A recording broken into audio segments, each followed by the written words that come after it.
ஒரு இறந்து போன பெண் ஆவியோட தினைக்குமே ஒருத்தர் பெட்டில் படுத்து தூங்கியிருக்காரு. ஒரு நாள் அந்த பொண்ணோட ஆவியும் அந்த பொண்ணு பெட்டில் படுத்து தூங்கினதையும் ஃபோட்டோஸும் வீடியோஸும் எடுத்திருக்காரு. இது உண்மையாக நடந்த ஒரு உண்மையான கோஸ்ட் எக்ஸ்பீரியன்ஸ் வீடியோ. இந்த ஒரு கதைக்குள்ளே அந்த ஃபோட்டோஸையும் வீடியோஸும் ஆட் பண்ணியிருக்கேன். அதை பார்க்கும்போது எனக்கே பயமாக இருந்துச்சு.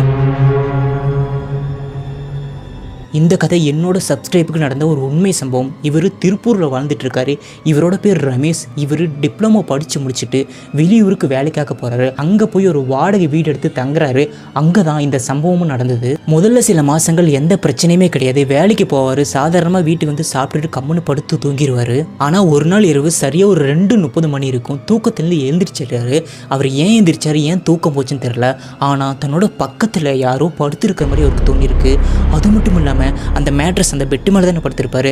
அந்த பெட்டு லைட்டாக உள்ளே போன மாதிரி, அதாவது யாராவது படுத்துருந்தாங்களா உள்ளே போனால் மேட்ரஸ் எப்படி இருக்கும், ஸோ குழி மாதிரி அந்த மாதிரி இருந்திருக்கு. அவர் ரொம்ப பயத்தில் பெட்ஷீட்டை போத்திக்கிட்டு இறுக்கமாக அப்படியே தூங்கிட்டாரு. அவ்வளோ பயத்திலேயே காலையில் எந்திரிச்சு அந்த மேட்ரஸை பார்த்தா ரொம்ப நார்மலாக இருந்திருக்கு. அவரும் நார்மலாகி எப்பவும் போல் வேலைக்கு போக ஆரம்பிச்சிட்டாரு. அடுத்த சில நாட்கள் ரொம்ப சாதாரணமாக ரொம்ப நார்மலாக போக ஆரம்பிச்சிருக்கு. ஆனால் அடுத்த வாரம் இதே சம்பவம் கொஞ்சம் வித்தியாசமாக நடக்க ஆரம்பிச்சிருக்கு. அவர் சாப்பிட்டு முடிச்சுட்டு தன்னோட பெட்ரூமுக்கு வராரு. உள்ளே வந்து லைட்லாம் ஆஃப் பண்ணிட்டு பெட்ஷீட் எடுத்து போத்தி படுக்கும்போது பக்கத்தில் இருக்க அந்த பெட்டு அந்த மேட்ரஸை பார்த்துருக்காரு. யாரோ உக்காந்த மாதிரி, அதாவது இந்த பெட்டு மேலே யாராவது உக்காந்தா அந்த குழி மாதிரி ஆகும்ல, அந்த மாதிரி இருந்திருக்கு. அவருக்கு அவ்வளோ பயம். அவர் பயத்தில் சடனாக லைட்டு போட்டார். அந்த லைட்டு போட்ட பிறகும் அந்த குழி அப்படியே அமௌன மாதிரி தான் இருக்குது. கரெக்டாக 10 செகண்டுக்கு அப்புறம் அந்த குழி அப்படியே நார்மலாக மேட்ரஸ் மாதிரி மாறி இருக்குது. அடுத்த நாள் ஹவுஸ் ஓனர்கிட்ட கேட்டிருக்காரு, இந்த மாதிரி வீட்டில் ஏதாவது பிரச்சனை இருக்கா, இங்கே இருந்தவங்களுக்கு ஏதாவது நடந்திருக்கா அப்படின்னு கேட்டிருக்காங்க. அதுக்கு ஹவுஸ் ஓனர், நீங்கள் தனியாக இருக்கீங்கல்ல, அதனால தான் உங்களுக்கு இந்த மாதிரி பயமாகவும் திகிலாகவும் இருக்குது. கூட யாராவது இருந்தால் உங்களுக்கு அந்த பயம் இருக்காது, ஸோ உங்கள் கூட யாரும் இருக்கிற மாதிரி உங்களுக்கு தோணாதுன்னு சொல்லி அவர் சிரிச்சுக்கிட்டு அங்கேருந்து கிளம்பி போயிட்டார். இப்போ ஆல்மோஸ்ட் 2 வாரத்துக்கு மேலே ஆச்சு. இருந்தும் அந்த மேட்ரஸ் மடங்குற மாதிரி இருந்திருக்கு. அந்த சமயத்தில் ஒரு தடவை அவர் ஃபோட்டோஸும் வீடியோஸும் எடுத்திருக்காரு. அதை நான் ஆட் பண்ணியிருக்கேன், கவனமாக பார்த்துட்டு வாங்க.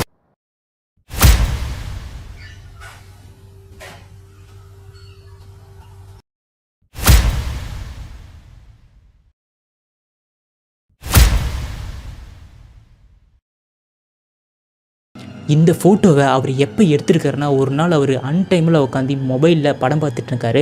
டைம் ஒரு 1:45 இருக்கும். அப்போ பக்கத்தில் யாரும் வர மாதிரி உட்கார மாதிரி தெரிஞ்சிருக்கு. அப்போ அவர் மெதுவாக திரும்பி பார்க்குறாரு. அப்போ அந்த மேட்ரஸ் அப்படியே உள்ள லைட்டாக அப்படியே அமுங்குற மாதிரி குழி மாதிரி அமைக்கிருக்கு. அப்போ சடனாக அந்த மொபைல் எடுக்கப்பட்ட ஃபோட்டோ வீடியோ தான் இப்போ நம்ம பார்த்தது. அந்த நைட்டு மட்டும் அவர் தூங்கவே இல்லை. வீடு காலி பண்ணியாகும்னு சொல்லிட்டு இரவு முழுக்க முழிச்சிருந்திருக்காரு. விடிஞ்ச பிறகு பல இடத்துல போய் வாடகை வீடு தொலை பார்த்துருக்காரு. எதுவுமே அவரோட ஆஃபீஸுக்கு பக்கத்தில் கிடைக்கவே இல்லை. எல்லாமே தூரமாக தான் கிடச்சிருக்கு. அதனால் அவர் அதே வீட்டில் தங்க நினச்சிருக்காரு. அடுத்த நாளே அவர் கூட ஆஃபீஸில் வேறு செய்கிற ஃப்ரெண்டு கூட வராரு. ஒரு நாள் ஸ்டே பண்ணுறேன்னு சொல்லி வந்து 2 பேருமே சாப்பிட்டு டிவிலாம் பார்த்து முடிச்சுட்டு பெட்டில் படுத்து தூங்குறாங்க. அன்னைக்கு இரவு ரொம்ப நார்மலாக தான் போகுது. ஆனால் விடிஞ்ச பிறகு தான் ஒரு மிகப்பெரிய குண்டை தூக்கி போடுறாரு அந்த ஸ்டே பண்ண வந்த ஃப்ரெண்டு. என்ன விஷயம்னா, அந்த ரமேஷ் கிட்ட அந்த ஃப்ரெண்டு கேட்டிருக்காரு, உன்னோட தங்கச்சி எப்போ வந்தாங்க, உன் தங்கச்சிக்கு எத்தனை வயசு ஆகுது, என்ன பண்ணுறாங்க அப்படின்னு கேட்டிருக்கான். அதுக்கு அந்த ரமேஷ், எனக்கு தங்கச்சியே கிடையாது, அது மட்டும் இல்லாமல் நைட் டைமில் ஒரு பொண்ணு எதுக்கு நம்ம 2 பேர் தங்களோட ரூமுக்கு வர போகிறோம் அப்படின்னு கேட்டிருக்காங்க. அதுக்கு அந்த ஃப்ரெண்டு என்ன சொல்லியிருக்காருன்னா, அப்போ நான் ஹாலில் நைட்டு தண்ணி எடுக்க போகும்போது சோஃபாவில் உட்காந்து மொபைல் நோட்டிட்டு இருந்தது, உன் தங்கச்சி இல்லையா அப்படின்னு. இந்த ஒரு சம்பவத்துக்கு பிறகு தான் ரமேஷுக்கு 100% உறுதியாச்சு, இந்த வீட்டில் நம்ம மட்டும் தனியாக இல்லை, நிஜமாகவே யாரோ இருக்காங்கன்னு. இந்த விஷயத்தை எல்லாத்தையுமே ஹவுஸ் ஓனர்கிட்ட சொல்லி இந்த வீடை நான் கண்டிப்பாக காலி பண்ணுறேன் அப்படின்னு இருக்காரு. அதுக்கு ஹவுஸ் ஓனர் 3 மாதம் கழிச்சு தான் அட்வான்ஸ் நான் திரும்ப தருவேன், நீங்கள் எதோட இங்கே தங்கிடுங்க அப்படின்னு சொல்லியிருக்காங்க. அட்வான்ஸ் வாங்குறதுக்காக வேறு வழி இல்லாமல் ரமேஷ் அதே வீட்டில் தங்க ஆரம்பிச்சிருக்காரு. ஆனால் ஒவ்வொரு இரவுமே அவரோட பெட்டில், அதாவது அந்த மேட்ரஸில் தலைமுடி கிடைக்க ஆரம்பிச்சிருக்கு. ரொம்ப நீளமான தலைமுடியாக அவரோட பெட்டில் கிடைக்க ஆரம்பிச்சிருக்கு. அவர் க்ளீன் பண்ண அடிக்கடி அந்த நீளமான முடி வர ஆரம்பிச்சிருக்கு. இது அவருக்கு தொடர்ந்து அடுத்த 3 மாதம் நடந்திருக்கு. ஒரு வழியாக 3 மாதத்துக்கு அப்புறமா ஒரு வீடு காலி பண்ணி போயிட்டார். காலி பண்ணி பக்கத்து ஊருக்கே போயிட்டார். வேலையை அங்கேயே சேஞ்ச் பண்ணிட்டாரு. அடுத்த சில நாட்கள் கழித்து அந்த வீடு இருக்கிற இடத்துக்கு திரும்பவும் வராரு. வந்து பக்கத்தில் ஒரு டைலர் கடைக்காரர் அந்த துணி தைக்கிற வச்சிருக்காரு. அவர்கிட்ட கேட்குறாரு, இந்த வீட்டில் ஏதாவது பிரச்சனை இருக்கா, இங்கே முன்னாடி யார் தங்கியிருந்தாங்க அப்படின்னு கேட்குறாரு. அதுக்கு அந்த டைலர் கடைக்காரர் சொல்லியிருக்காரு, இங்கே ஒரு பொண்ணு இருந்தா, அந்த பொண்ணுக்கு அப்பா அம்மா யாருமே கிடையாது, தனியாக தான் தங்கியிருந்தா, தனியாக வேலைக்கு போயிட்டு வந்துட்டு இருப்பா. ஒரு நாள் அந்த பொண்ணுக்கு பயங்கரமாக உடம்பு சரியில்லாமல் போயிடுது. அந்த பொண்ணு அங்கேயே இருந்து இறந்து போயிடுறா. அதுக்கப்புறமா என்ன நடந்துச்சுன்னு எனக்கு தெரியாது, நீங்கள் அடுத்ததாக குடி வந்தீங்க அப்படின்னு அந்த டெய்லர் கடைக்காரர் சொல்லியிருக்காரு. இதை கேட்டுட்டு ரமேஷ் அங்கேருந்து போனவர் தான் திரும்பி அந்த ஊர் பக்கம் வரவே இல்லை.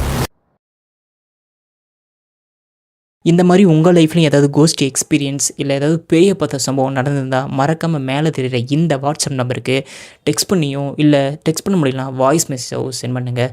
அடுத்த வீடியோவில் கண்டிப்பாக உங்களோட பேய் எக்ஸ்பீரியன்ஸ் ஸ்டோரியை நான் வீடியோ போடுறேன். அது வரைக்கும் பாய்.